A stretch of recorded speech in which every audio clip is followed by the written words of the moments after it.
Welcome to the Vortex.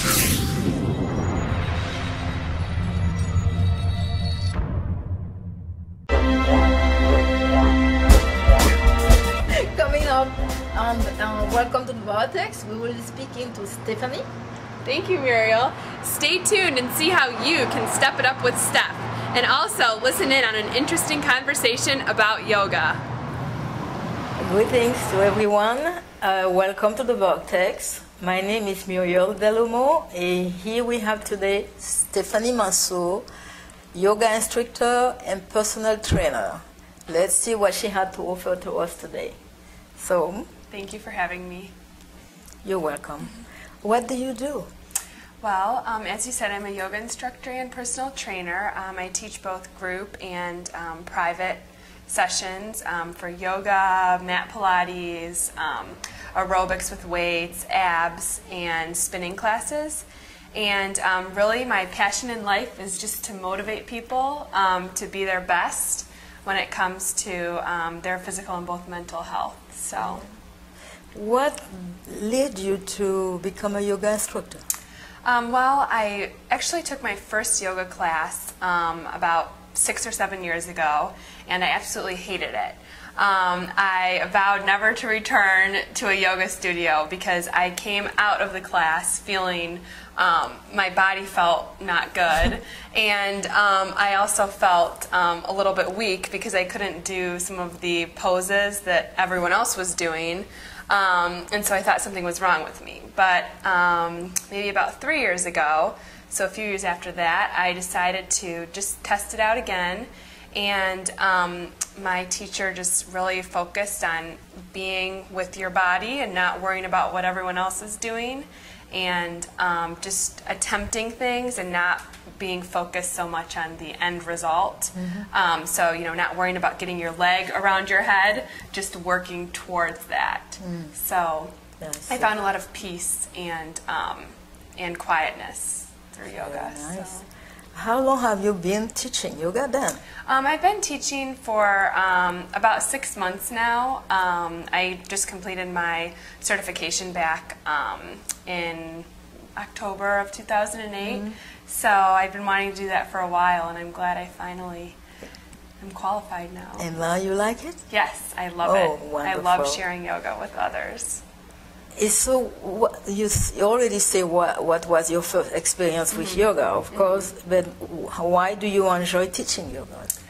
Just because, you know, as I said, my first experience was not very good, and I think I had the wrong mentality going into that first class. I was more goal-oriented and driven by the end result. And that's actually how I was, you know, outside of yoga or physical activity, just always focused on, you know, the end point and reaching that goal.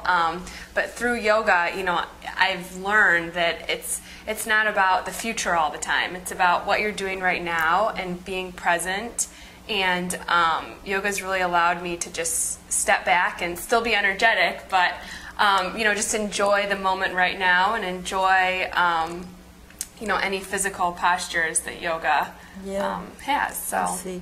What really are some benefits of yoga? Well, personally, I've experienced I'm able to focus a little bit better. I used to have a lot of anxiety, and since practicing yoga regularly, that's almost completely subsided. I used to not be able to fall asleep for hours at night. Now it takes me 5 minutes and I fall asleep.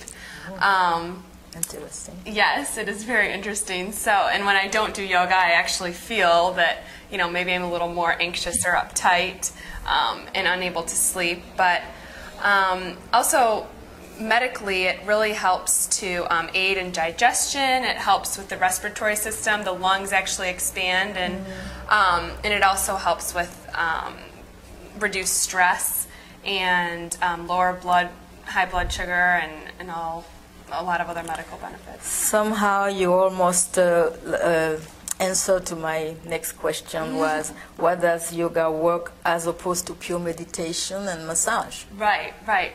And I know you're actually a masseuse. Yes. Right? Yes. Yeah. So some people say that doing yoga is like getting a massage, except you're doing it to yourself. Yeah. So In a sense, it may not be as relaxing, but really through the physical positions in yoga, you're able to then get into your mind a little bit more like meditation. So if you find that it's really hard for you to sit still for a half hour and meditate, yoga is actually a form of meditation, and we use the physical positions of the body to help with anything going on mentally. So you already answered to my question, it seems like. What do you think yoga have been, gaining such a oh my goodness, more popular popularity? I know. Yeah. Yeah. Well, I think that people are just realizing that it's time to take time for yourself, and it's time to improve yourself both physically and mentally. And if you don't do it, then who else is? And I think that deep down we all have that little voice inside of ourselves telling us we need to slow down, or we need to not be so focused on the future. And a lot of times it's really hard to listen to that voice, but I think people know that it's there. And through yoga, either on your own or in classes, you're really forced to be present with your body. And also an important part is the integration of the breath with the postures. So learning how to breathe and becoming aware of your breath really helps connect your mind with your body. So you just become more centered and more one with yourself. It seems like also the ease, the posture, so you are not focused, and the breath go to the part of the body you are working with. Right. So, which means you don't feel the tightness of your muscle. Right, right. Or Yeah. you feel the tightness release. Yes. Yeah, and it helps. You know how we have all our energy is all scattered and we're going in a million different directions, and sometimes our body feels like that too. Yeah. But in yoga, we try to cultivate that energy and bring it towards the tight hamstring, or bring it into the spine to try to lengthen the spine. So it's just like harnessing that energy and that power inside of you and focusing it. So I had also a yoga teacher in France who said the mind is like a monkey. You jump from branch to branch. You have to bring it back to the branch, the first branch, because otherwise he will go around. Right. So you have also get the discipline. Exactly. Of the mind. Yes. Which is a lot to do. Yeah. So, and it's wonderful. Yeah. So let's talk about the mental component of yoga. Okay. Yeah. So, like you were saying, the monkey, branch to branch, it's kind of, the mind is going, and we're thinking about the past, we're thinking about the future, we're thinking about what are we going to eat for dinner, thinking about all these different things, and, the time will come for us to think about what we're going to have for dinner, but yoga helps us realize, just let's forget about that for a few minutes and focus on ourselves.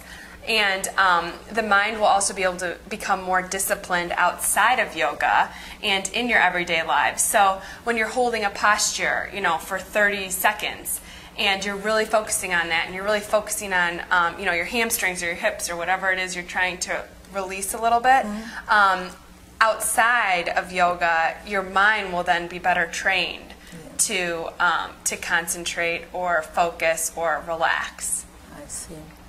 So what will you say to someone who is totally against yoga? Well, that's a good question. Well, first I would tell them I used to be against yoga, or at least I had a negative experience, so I didn't want anything to do with it. And then I would ask them, why they're against yoga. And depending on their response, I would try to possibly explain the benefits or how I think it could actually help them as an individual, and ask them if they're